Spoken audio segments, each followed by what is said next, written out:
মানে না, সংগ্রাম করে যায় আমরণ। ঠিক না?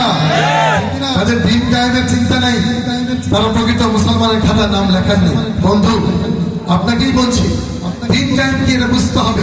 কোরআন এবং হাদিস পড়লেই বুঝতে বোঝা যায় দিন কায়েমের কথা কি, কিভাবে রব্বুল আলামিন আমার রাসূলের মাধ্যমে এই সমাজকে শিখিয়ে দিয়েছেন মানুষের মধ্যে। কিন্তু মানুষ রাসূলের সব ছোট ছোট সুন্নাত গ্রহণ করছে, এই মধুপান, এই বিসর্জে দাঁত মাজা, ছোট ছোট যেগুলো করলে নিজের শরীরের উপকার।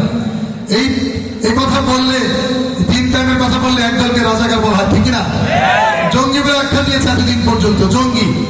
এবং তাদের কাছে কোরআন ধরা পড়েছে, ধরা পড়েছে কি কোরআনের কিছু লিটারেচার ধরা পড়েছে, এই তারাই জঙ্গি, ঠিক না? প্রকৃত অর্থে দিন কায়েম যারা করছেন না, দিন কায়েমের চিন্তা যাদের নাই, তারা কোরআন থেকে যোজন যোজন ধরে আছে, একথাই বলছি। দিন কায়েমের কাজে যারা অবিচল, তারা হলো আল্লাহর প্রিয়জন। বাতিলের কাছে যারা মানে না, সংগ্রাম করে যায় আমরণ।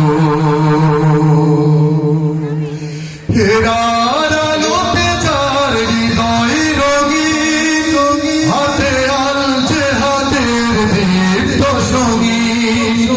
হেরার আলোতে যার হৃদয় রঙিন, হাতে আল কোরআনের দীপ্ত সঙ্গীন।